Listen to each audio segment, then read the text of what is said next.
I think it's helped grow me as a human to really consider perspective on life. The industry I work in the public service, is about health and safety. It's not just about, don't trip on the box and wear safety vests. It's actually about being healthy and coming to work and being your best self because you're physically and mentally able to do so and supported in whatever condition you can come to work in.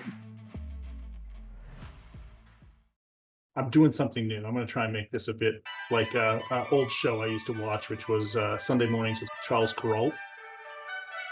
And he would talk and interview people that they had messages that were important.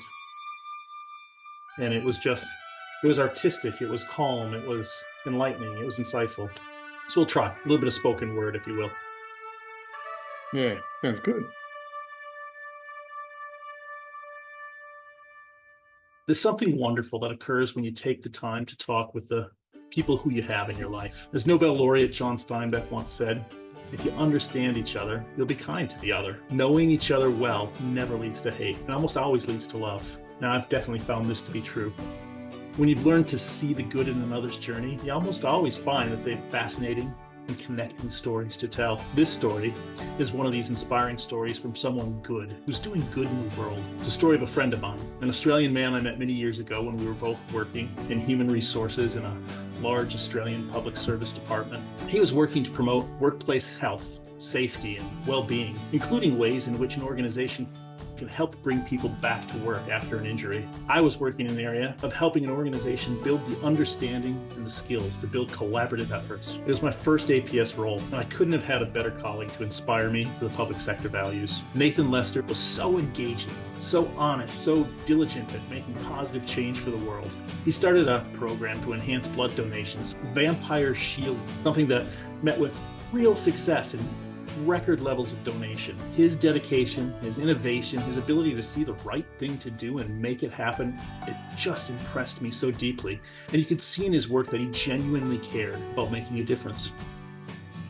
And through this, he became this contagious force that helped others see that everyone, regardless of their position, they can give, they can care, they can find a way to make this life better. As a facilitator, I've also learned a lot from watching Nathan and how he worked. He was able to get people to come together collaboratively for a cause. And from his genuine belief in the good of others, he grew and he learned and he was able to achieve things that were really exciting. Now we've moved on and crossed many paths and different ways to build insights and how to make positive change in the world. He's traveled across the public service and he's now working as a director of health, safety, and rehabilitation for a central APS agency. He's also an accomplished artist who uses portraiture photography and printing and even sculpture and jewelry making to find expression for his passion to build equity, diversity, and inclusion in the world. Nathan Lester, I want to thank you so much for taking the time to talk with me. Thank you, Jane.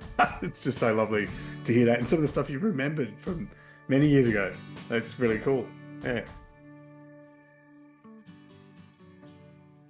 It was this first experience with what it was like to be in a public sector. I'd worked in the not-for-profit for so long. And then I saw you with this passion that people in the not-for-profits champion. And you were amazing. And you made me feel proud to be a public servant.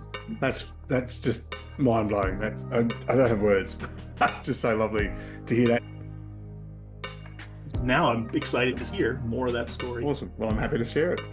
One of the first things that stood out to me about you and your impact on the world was your ability to see the connecting points within another's experience and your passion for connecting with so many often marginalized communities. I mean, you volunteered, I think it was over 12 years with Camp Quality. How did those experiences help shape you? Well, to talk just about Camp Quality, I've met a lot of amazing people, adults like myself who are giving up their time to be with the kids, met a lot of special kids. But I think one of the simplest in sort of one sentence things that I learned from Camp Quality is that nothing's ever that bad because there's someone who's having a harder, more rougher time than you. There's nothing for me more grounding than seeing a young child who's suffering cancer, who's still having a ball doing stuff. Like they rise above so much adversity in how their body's reacting to things. And you get a sniffle and go, oh, I feel miserable. And then you remember those kids and think, you know what?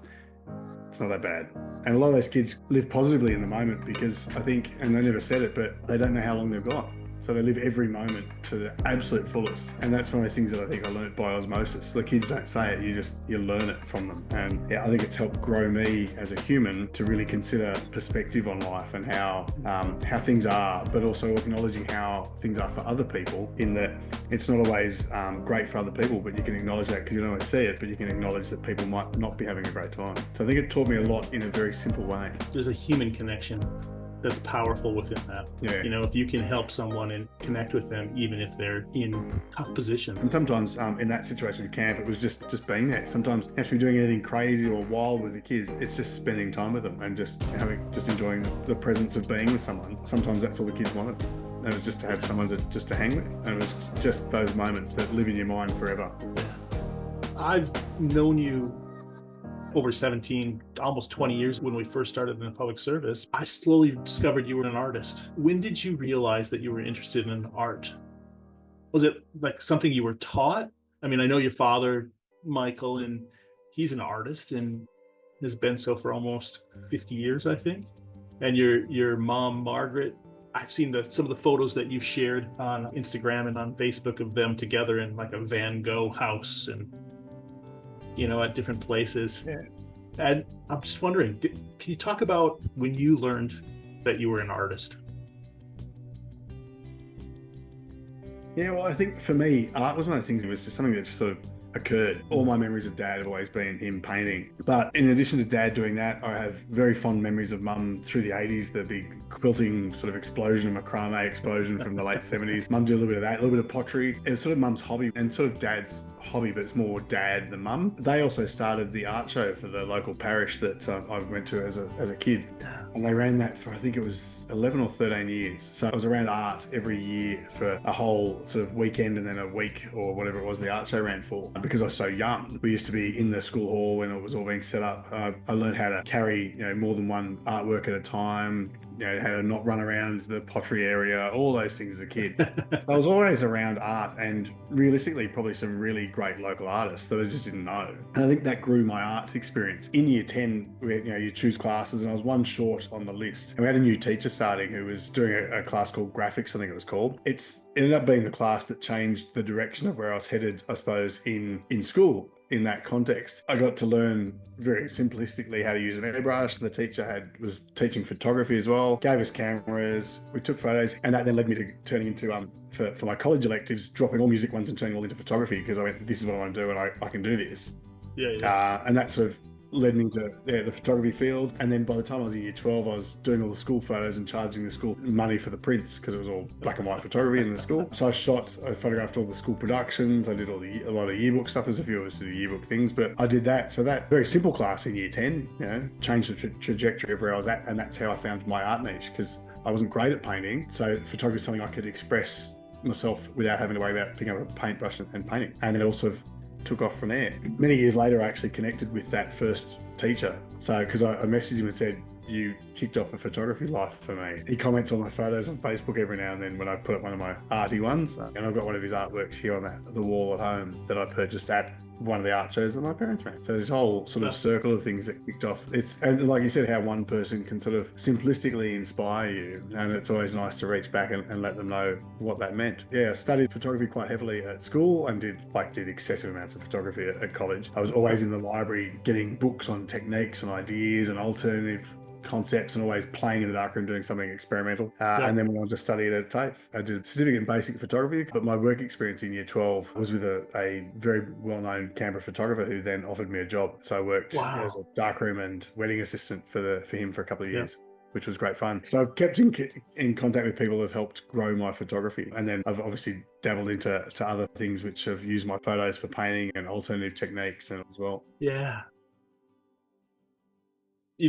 Shortly after we met, my firstborn was born, and you came and took some photos of her and me, and I still have some of those. You're probably the first person outside of family that saw, my baby. I remember she was really small. Yeah. Can you talk a little bit about being a dad, and connecting with that role and how that helps you connect with the role of artist? Being a dad is not easy. Yeah. Yeah, being a parent of one child is a lot of work. Being a parent of three, I've got three children, is a lot of work. And I think no one's perfect. And this is why I'm a very big believer in acknowledging where you're at in life. I've made mistakes with the kids. I've had lots of fun with the kids. I've had great moments. But a lot of things I did with Camp Quality, fun enough, led to how I interact with my own kids, because my kids were born while I was doing Camp Quality stuff. And at Camp Quality, it was sort of next level craft. There were costume nights and things. My kids had fun with it, and they've learnt their own skills, and now they tell me to leave them alone if they can do that sort of stuff now, because they can do it themselves. Linking into that, that's where I sort of use my artistic ability or ideas and my equipment or whatever I had to sort of help create things. And book week things, the good thing about being an artist when you've got lots of art supplies is that when they tell you the night before, the book week's the next morning, well, hell breaks loose and you make things. And one of the costumes I was probably the proudest of amongst this, there's a few, I think, but one was where my son Xavier was going to school. He went as Andy Warhol. So boy, Wow. we got black sunglasses, we got like a grey kind of hairspray and slicked his hair over. And I did a soup can with Sharpies on a t-shirt for him and gave him a plastic banana that I put Sharpie marks on so it looked like Warhol's banana. And he said, how do I act like Andy Warhol? I said, just got to do weird stuff. And so he practiced being aloof. Simple costume, took me ages to do the shirt, but anyway. But then also quite similarly when Ariana, my youngest, we've done fairy stuff, and then the oldest has helped make wings and things. So it becomes a family effort. It's funny, but it's those moments where for me it's fun doing it with them, but also the joy that they get out of being this kid in this awesome costume. Yeah. It's that moment that gives you that joy. Yeah. I've done the same with our kids as far as like going to medieval fairs, and in the wood shop I'm making wooden axes and swords and stuff for them to carry, and it's fun. My dad made a lot of toys for me as a kid, which was just amazing. And I've actually got them here at the house. And the toys he made for me, he made me some cars and planes, painted them with enamel paint so that they couldn't damage them. Yeah. And they're robust toys. So I think that was my dad's way of mixing his art into stuff that was just the next evolution. Yeah. I like that. I remember attending one of your exhibitions. I think it was down in the Tuggeranong Arts Center. I was just so impressed with how you used the medium of photography. I'm going to say not as a photographer, but as an artist. There was a greater piece of art behind just being a photo. There were shapes and forms and lines and colors, and there were some really beautiful pieces. What is it about this medium of using portraiture to capture those types of pieces of art? How does that speak to you? Well, I think when I was studying, they were teaching you to be a commercial photographer, which is great. I realized a long time ago that I was an artist, not a professional photographer. So I realized where I wanted to be. And around that time when I was at TAFE, and sort of after that was where I started experimenting with images and light and shadow to create art in that space, and had a great time doing it. I really liked what I got out of those images. People of any type, any shape, any gender come and pose for me, because that works for my art. It's not gender-based, it's not sex-based, it's not particular age or whatever. Anyone can come and pose, and I can create art with them, because everyone brings something so different in their physical representation, how they can move and shapes they can create, and just the interaction with people. A lot of my work in that space in my art is generally nudes, and how people are willing and comfortable because they either know me or have heard about me through someone else. They feel comfortable to come and take their clothes off and be part of my art. There's a different evolution of my art that came as an inspiration from my work with the burlesque community in Canberra that uses a hell of a lot of glitter. And because when I photograph people for generally my nude art, I'm photographing a whole body, whereas doing the glitterscapes, I was photographing parts. So I had to really rethink my concept, and I created these abstract shapes that a lot of people at the Tuggeranong Arts Centre, where it was on, trying to work out which part of the body is this one. But they're a series that I didn't know how it would go, and it was the largest series I have exhibited so far, but it was a great fun series to do. It was very different for me, and I really liked it. We were talking at the last exhibit, you mentioned something that David Bowie said about stepping into fear and getting to the edge of your toes, and that's the space where you create art. I'm interested how you came across these messages, and how have you learned to implement their insight? It's good to be reminded about that Bowie comment. Being creative is like stepping into the water, and where you get to the point where your feet can just touch the ground, that's where you're on the edge of doing something really amazing. And funny enough, that came up because it was one of those David Bowie things that came up in my Facebook feed.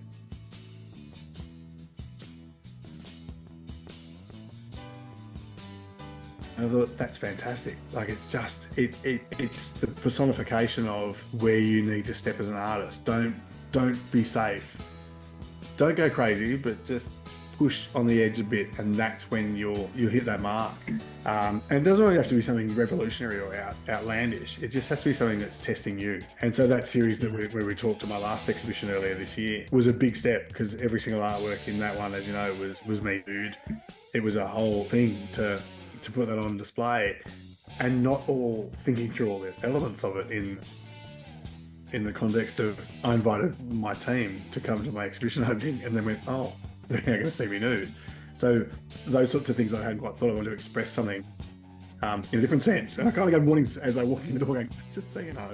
But for me, it was pushing into that space of putting something out that I hadn't in the past, like putting myself into my own art. I think I mentioned in one of my Facebook posts around the time, I referred to Frankie Goes to Hollywood. I think it's in Welcome to the Pleasure Dome, where he says, I'm no longer an artist, I've become a work of art. A bit of a play in that context as well, because I had become my own art in that space. So yeah, it's an interesting line to walk from being the artist to being in the art as well, all encompassing. So it was quite a different series for me, putting myself into my own art. Yeah. In my coaching and my leadership development work, I found that so much of one's ability to be effective, it rests on that sense of identity, that sense of who I am as a leader. And I noticed that you've some really powerful and cool ink. Can you tell me a little bit about how tattoos have helped you build this sense of identity and how you gain strength from that? Well, funny enough, I grew up as someone who was anti-tattoos, believe it or not. I don't know why that was there. It was just the thing. I think probably my parents weren't big fans of tattoos. And my experience with Camp Quality led me down the path of getting my first tattoo. So I've got a tattoo on the top of my arm, and it's a manta ray with his signature in it, written in texter. He'd written it in texter. And then, like people say, tattoos are addictive, and they are, so you want more. So I started putting family on one arm and art on the other arm. So I've got on my arm, as you can see partly there, is the apertures from a camera on my arm. So I've got that. I've got the infinity symbol, stay focused, which has sort of a double meaning in a photographer sense, but also staying focused in life and in things you do. On my forearm on my left, I've DOXA, which is Donna, Olivia, Xavier, and Ariana, which is the family. And very soon, in a couple of weeks, I'm actually getting all my grandparents and my parents added to that as well. So, and it's become this thing where I really like tattoos because it's art, and it's an expressive way of doing a different thing. So I know, like I said, I was anti-tattoos as a kid, but a lot of people, that's how they express themselves. So when people look at me, they see artwork on my arm that they might know, and it connects with them. And through doing that, you're working with another artist, and you're the canvas, and you trust them because they're the artists.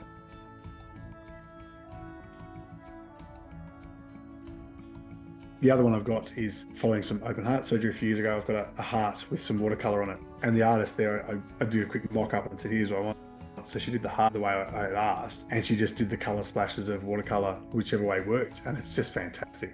The man who did my apertures in San Francisco, we'd sent it while we were over in the States, organizing tattoos. He was into macro photography. So for the whole time he tattooed my arm, we talked photography. It was so good. So I think it's become another form of expression for me and showing who I am. And if you're committing to a tattoo, you're committing to something you love. And I'm showing my loves, which is my art, my family, on the two parts that sort of show more outwardly. And the heart one obviously was more representative of a significant journey for me and a significant health thing that I got through, which then represented in that series I exhibited earlier. I remember hearing about that. It was been a couple of years since we'd last spoken, and it must have been a Facebook page and a picture of you in a hospital bed. And then that whole journey that you went through. Can you tell me a little bit about that year and what you discovered about who you are? It was an interesting journey. Never really had any health issues. Never broke a bone. I'd had wisdom teeth out under general anesthetic because I'm a bit of a sook. And the next operation that was significant was open heart surgery. So there's a big gap in there. And I won't lie, I was terrified. When the cardiologist said we need to operate, he said, how do you feel? I said, well, I'm terrified. I'm like, I don't want to get cut open. This is this is something I'm not mentally prepared for. Like, I don't think I want this. It led me to, I suppose, a instant light bulb moment to look at being healthier for myself. So I started this sort of health journey that's become a thing now, and people know me as being really healthy. And that's actually led to guys I went to school with reaching out and saying, hey, you have these issues. Like, what do I do? Like, should I get myself checked? So it's actually, by doing Facebook posts, people have come forward and asked me what they should be doing to look after themselves because they're in the same age bracket, and should they be cautious? And like, should I go to the doctor and get checked? I'm like, yeah. Like, we're in that age bracket. Look after yourself. Just do the thing. So something I didn't think would inspire people has changed my life in a great way. Like, I'm the age I am, I'm 48. I feel better than I did at 10 years ago. Yeah, right. And I did a physical test at work at the gym the other day. It was a whole body reading through a thing you stand on and hold handles and stuff. And it says you're 48, but my bio age was 39, which just proves the things I'm doing. Yeah, that was pretty cool. I was pretty happy with that. So that was a 5-year journey since the surgery, and I love it. Like, it keeps me healthy. And so not just the physical journey in that space, but going to the gym and doing these things gives me that mental space, which is a nice break in the day. So it works on all levels for me. I remember a photo of you in front of a big glittery blank board, and you're putting foil down or something. And then the next step, the heart. And then the next step, life and death. Life and death, yeah. That whole process, it impressed me because that Alive exhibit had strength, it had vulnerability. It helped me as an observer to connect with elements of my own art and identity and experimentation with expression. It's in finding that spark of life, I think, that each piece of art is called into this world for, right? Like, I think there's some muse that comes and creates a spark that is going to be the life of this piece of art. How is that process for you? How do you call that creative spark in? Yeah, it varies for different things for me. Sometimes I just have an idea in my head and it sort of generates from there. And other times, like a couple of weeks ago, I just need some downtime. It's been busy. So I took lunch. I went over to the National Gallery, headphones on, music, and just wandered the corridors, looking at the art, just to get that, I suppose, for art bathing, for want of a better term. And I wanted some time alone. So I went and did it. And part of that day was actually sitting for 5 minutes in front of blue poles, just admiring it. I know it's not everyone's piece of work, but just sitting in front of something, whether you like it or not, that is a known great artwork, and just respecting the fact it's art. And I just had so many ideas in my head. It was the therapy I needed. Yeah. So it's inspired some things and some notes for some artworks. Other times I get inspired from a photo I've taken that I think, oh, I want to turn this into something else, or I want to print it a different way. So the muse for me evolves and changes depending on what's going on. I remember probably about 3 or 4 years ago now, I had one of those days at work and I got really frustrated with someone, and you don't want to yell and scream at people in the office. And I came home and I had a blank canvas. I put on some Marilyn Manson and I got out some oil paint and I painted. I didn't know what I was painting. I just started slapping the paint on the canvas, like gone with just movement. Yep. By the end, it was basically a portrait, which I would think is probably a self-portrait of me angry. Yeah. The reason I used oils was because I wanted that animated brushstroke texture. I wanted that feeling of how I was, and I felt so much better at the end of it. So there's that right through to like that big art piece, which is the heart, which realistically that started with me going, I've got this board, I've got this gold leaf, what am I going to do? And it just evolved. And I started painting this heart. Obviously, I did a few heart related things, for obvious reasons. And my art teacher in year 12 said, art will always tell you when it's done. Like it'll tell you when you've done enough to it, but it also will ask you to do more when you need to. And so that heart piece, there was something missing. And what was missing, which then ended up going on, it was the life and death, which represented for me a real statement about this one thing that is literally the center of our life. And it's such a fragile element. And I think that was my expression of probably my fear around open heart surgery, but also where I'd gone and where I've come back from in that space. And it's quite a large piece. It's a very big art piece. And it was so much fun to do. And I really love that piece. Yeah. So it comes from different spaces for me. I've got a handful of photos that I've sent you. A little shout out to Sean Evans and Hot Ones, if you're watching. These are photos that I've found on your Instagram, on your Facebook, and I just like you to tell me a little story behind each photo. So if you can open that email. Oh yeah, it was at a conference in Sydney. Canon Australia reached out and asked me if I would come and speak at this stand at their conference, which was a photo and print conference. Canon, Nikon, all the photography, all the printing companies were there. I got the headset put on, the microphone, and I sat there and was interviewed with this gentleman who projected my photos on this giant screen, and I got to sit and talk to about 30 or 40 people in an audience while this guy interviewed me. So that was my 5 minutes of fame, as it were. So we were talking about the picture that's behind me. In that picture there, it's an anther on a lily. So it's that little part that's on the end of a lily with a water droplet on the end. So it's an extreme macro shot. And he was asking me how many photos I'd taken to get that. And I think I told him it was like over 200 shots just to get that one shot just right because of the minute focus and things. So that was that. And Donna, my wife, took the photos and a couple of videos of me talking at that, which was it was a real highlight. The next photo here, which is a photo of a gallery exhibit in Soho that you did. Yeah, so that was a group exhibition called Tripping the Light Fantastic. It was actually before you and I met. Yeah, and I had to send 4 artworks over to the gallery for this exhibit in Soho, New York. It's just one of those highlights of exhibit in New York. When you say that, people just like, and I explain it was a group exhibit and all those things, but it's New York, like, Yeah, you know. So it was pretty cool. I should try for more New York exhibits, I think. yeah, it definitely is pretty impressive. Yeah. The next photo is a self-portrait. Can you tell me a little bit about that one? Yeah, that one was part of a photo marathon in Canberra. I think it was Self was the concept for that one. And you get a sequence of images you've got to take, and it's in one day, but you go to a particular location, they give you the list of photos, you go away and you get partway through, you get the list of the next photos, and you keep shooting all day. And you interpret the ideas in the way that you want. It was just a quick random one that sort of captured me with my art, so it sort of expressed me as what I did. That's brilliant. This one is one that I had been thinking about for quite a long time. And it's one of those difficult topics. In America, gun-related violence is just, it's a very sad, very, very sad set of circumstances. The sadness is that it keeps happening and it's so easy for it to actually be addressed like we did in Australia many, many years ago. They could actually bring in better gun control. It's something I feel quite passionate about and I want to express that, but I could never think of the words to express. So that piece is a replica Glock where instead of the stars, it actually has the statistics numbers for what they call mass shootings in America. More than 4 people in one was a mass shooting. And that was the stats within a less than 12-month period.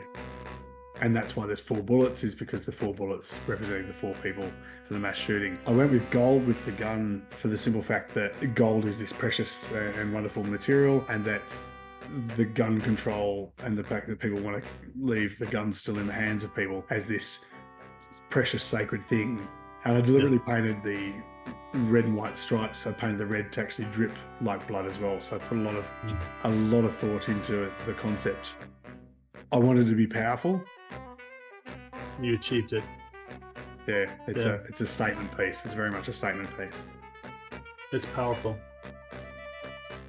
And I think it also speaks then to this greater thing that art can do. It's not just about the initial act of creation. It can carry a message. It can ideally change someone who looks at it and experiences it. And I like to think that my art can be like that, very expressive, like that piece, where it's a real powerful, obvious, overt message, or something like you said with the glitterscapes, which is lovely and easy to look at, which just makes people feel good.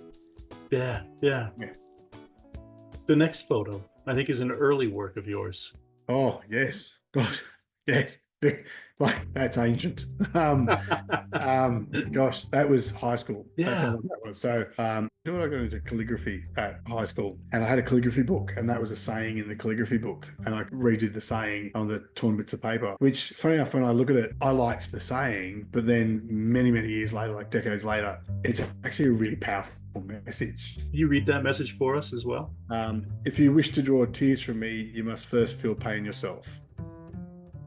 This leads me to something else that I really admire about you, is that through your work, through the jobs you pick up, the photography you do, you promote other local artists. And can you talk a little bit about what's the story behind these people? Why were they impressive to you for you to be able to capture and see the things that they're doing?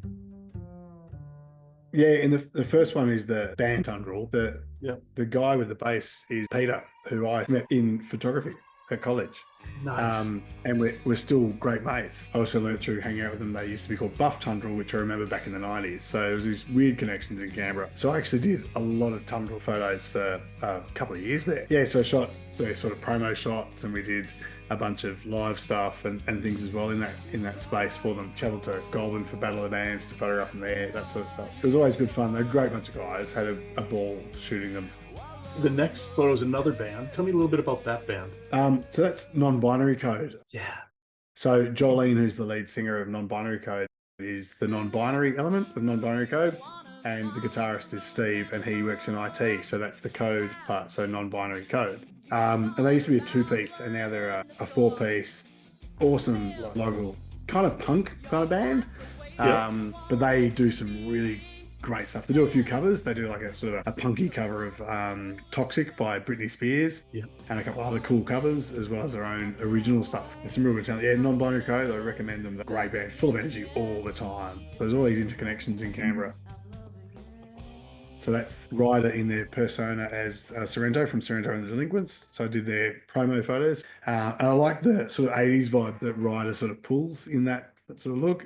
Yeah, I got some really good portraits in that series. And that's one I really like because it's just simple. Again, you don't have to be looking at the camera. You get, this is a musician. In my opinion, it sort of generates, I want to know what sort of music they do. It makes you ask the question about finding out a bit more about them. Oh, that's Wheels. So that's Aaron Fotheringham, who is in the Nitro Circus. He has spina bifida, and the small connection there was the guy who used to MC the Nitro Circus tours. I'd met through a musician I did lots of photos with in Sydney, and I was her photographer for a couple of years. And so I met him and said, "Can you get me in? I want to take some photos." And he said, "Yep." So I got to meet Wheels and a couple of other guys. Meeting Wheels was awesome. The guy is an absolute pleasure. He's an absolute legend. He does insane stuff in that wheelchair. And he is an absolute inspiration for kids and people in wheelchairs. There's now a thing called wheelchair motocross, which is people like Wheels who go to skate parks and carve it up. And he has kids who do the same thing because he inspires them. The guy's just awesome. So he posed for that shot. He follows me on Instagram, and every now and then when I repost the picture or something, he'll like or comment, and that just gives me a buzz. Like, the guy's an absolute celebrity. He's a legend. Yep. Oh, that was a photography career highlight. That's John Stevens, and in the background, Noiseworks, the musician I mentioned before, who I did lots of photos for, who knew the guy from Nitro Circus. Lots of interconnections in the industry. The same manager was managing Noiseworks, and they were getting back together. And so I was engaged to fly to Sydney to photograph them rehearsing in a rehearsing studio. And the next night after that, they were playing a charity gig up in Newcastle that I was photographing them at. So I spent 3 days hanging out with Noiseworks as the photographer who photographed them, and they reformed. So those moments that just, like, it's Noiseworks, for God's sake. Like, they were next level. It was great. And the gig they did in Newcastle had everyone at it. Diesel, the Radiators, Swanee. It was a whole lineup. John English was there. So I spent the whole day in the green room with cool people, and then hung out with Noiseworks that night. And then we went back to Sydney after Newcastle that night. I think I got back in at like 3 o'clock in the morning or something. It was a great experience. Pretty hanging out with just John Stevens, but to meet the band, they were really lovely guys. They looked after me really well. It was lovely. Yeah.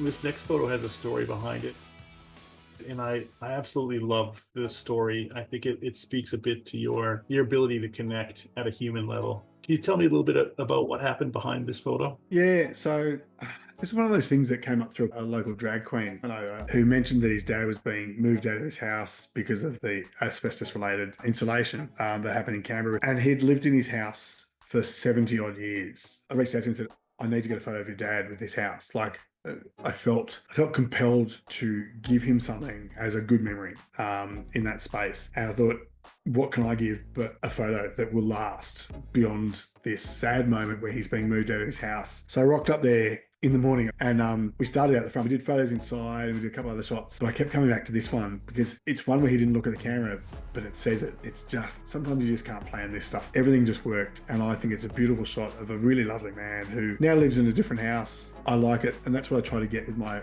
photos, is that there's something to it. I love it. It's a beautiful shot. There's a few shots that sort of end up in my next layer up, and this is one of them because I think it captures so much.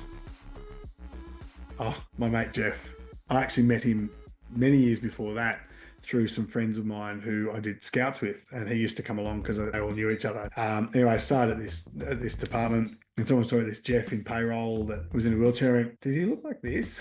Someone went, do you know him? Yeah, I went racing around, went, Jeff, he's going, hey. And you just give people time and you can hear. He has cerebral palsy. He uses that cup to drive with his chin because his arms and legs don't function the way he would like them to. So he's got quite severe cerebral palsy. And he uses, there's a wand that's in the shop that's near his head. That's what he would use to do data entry at work. So a friend who has quite a profound disability, who is quite talented, and he's a hoot. He's the funniest guy. Anyway, I said to him, I've got this idea, mate. I would love to photograph you for the National Photographic Portrait Prize and put you in as an entry. And he was stoked with it. And he was still living at home because he needed such support from his family. We started doing photos in different parts of the house. His mum's a hoot. I'd met his parents heaps of times. And she was hanging around while we were taking the photos. And she kept going, smile, Jeffrey, the whole time. It became this thing. And you could just see it. And he didn't have to say it. You could see it in his eyes like, Mum, leave me alone, kind of thing. She'd gone back down to the kitchen while we were doing photos. And I got him in this space in his bedroom. And from down the corridor, she goes, smile, Jeffrey. And I said to her, like, she's not going to let it up, is she? And he started laughing, and that's the shot. It is literally pure joy and excitement from him, and just a hilarious moment. And again, all the shots I took just kept coming back. This was the one because it's Jeff. It's just a beautiful shot. And he's actually moved out to an independent living element where he's got different support. So he moved out of home. He's got a beautiful family who have traveled with him around the world and stuff. And yeah, he's just a gorgeous soul. He's a funny guy. He's just beautiful. But I love this shot. Anyone who had met him and had spent time actually chatting to him sees that in him. That's that shot.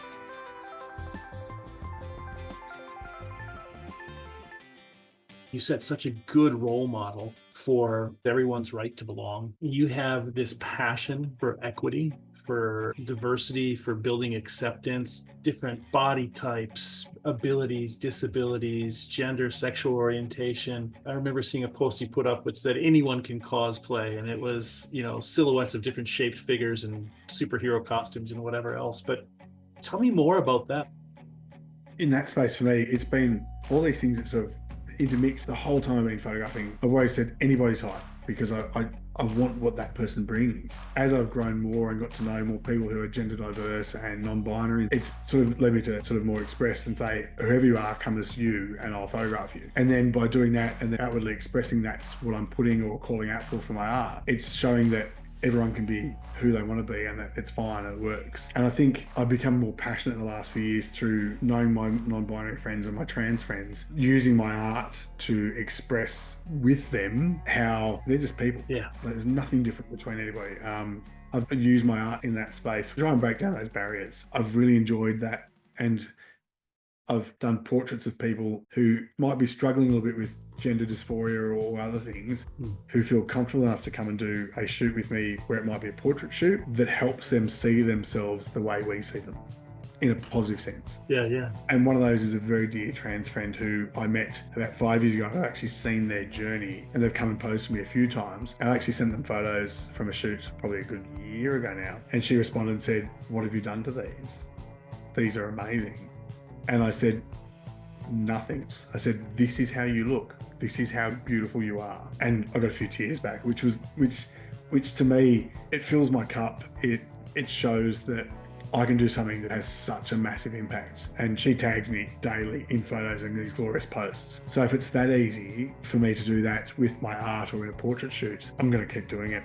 If people need some help to see themselves or to be authentic and get something that represents them authentically in a safe space, then that for me is a powerful thing that I can do quite easily is give them that space to be themselves. So I do it because I want to do it. It creates my art and I get a deep sense of satisfaction when someone posts a picture or sends back to me, this is amazing. Because that's payment. You can't put a value on that. It's just the most amazing feeling. There's a real powerful piece there about being recognized and accepted. And there is major shifts in connection and self-esteem that can happen when one feels recognized and appreciated. Not just my trans friends, but other people who I know. So when I've done burlesque photo shoots, there used to be some classes and I do the photos, the portraits for then they do a show. It's not just having a camera, it's about connecting with people, which gets the portrait, it gets the right portrait. But I think it's funny, over years and years of doing this, I can pick up generally where someone's insecurity or their thing is, and work with it to get the right shot, so I'm not getting that part. So I work with people to get to know who they are, to get the best shot, to make them feel great. And so I've had people come to me who are, I said, comfortable to pose nude, but aren't comfortable with themselves in general. So that's helped quite a lot in that space for my art, but also helped them feel really good about themselves because they see something that is a beautiful piece of art that we've made together. And that leads me to my last question, really, which is, I couldn't have started Insightful Path if it wasn't for the encouragement and belief in me that my best friend, my wife, Rachel, gives me. And I see some of your posts with you and Donna. She's usually driving and you're usually selfieing you guys. And sometimes there's these cheeky shots. And I guess, what's the role, that laughter, that support, that spice, the vividness of living? And can you share with those watching how this is an element to your success? Yeah, look, like any relationship, there's no perfect recipe for it. But what I have learnt in my own head in the last few years is that those time away, like can be a weekend away or whatever, it's just that time where we're in each other's pockets for 24/7. But it's a lovely time to just have something else and connect and just do silly things, or even just take stupid photos. We do lots of silly photos. We do the old people selfies that you might see on my Facebook and Instagram, where we pretend to be really old people, so you cut off your head, so you get all shots. Yep. And we laugh ourselves stupid at things like that. We laugh at really dumb things. And so that's how we connect in that space. And look, we're both busy senior directors in public service, so those fun times aren't as often as they probably were when you were 20. So it's important to have those moments. And because we're lucky with our kids being 22, 18 and 14, we can go out now and leave them to devices. They make their stuff and we go out and do things. And I do there's a lot of time where I'm out doing lots of photography stuff and she doesn't come. So it's nice to be able to take her to some of those events, or to go out and do other things, or spend a weekend away and have those connections that we both enjoy having that time together. But like I said, for me, in the last few years, I've realized how much value those times mean to me, and that connection. And it doesn't have to be anything. You don't have to be holding hands or hugging the whole time. It's just that time. It's just this togetherness, which can be as simple as in the car. That's brilliant. Nathan Lester, sincere thanks for agreeing to be interviewed by me. And like I said, you've long been someone I've deeply admired. And I look to, when I think of what it means to live vividly, what it means to make a difference in the world, I think of you.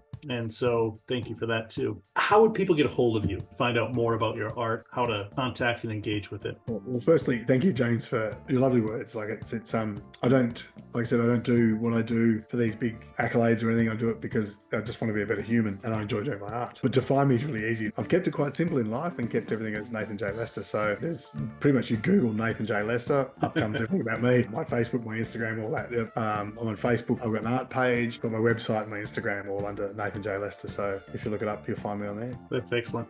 Thanks so much. No worries. Thank you. It's really cool. And some of the stuff you've remembered from many years ago. Yeah, I'm pretty chatty, so we get chatting. People think I've had cupping because it's in red, so it confuses people.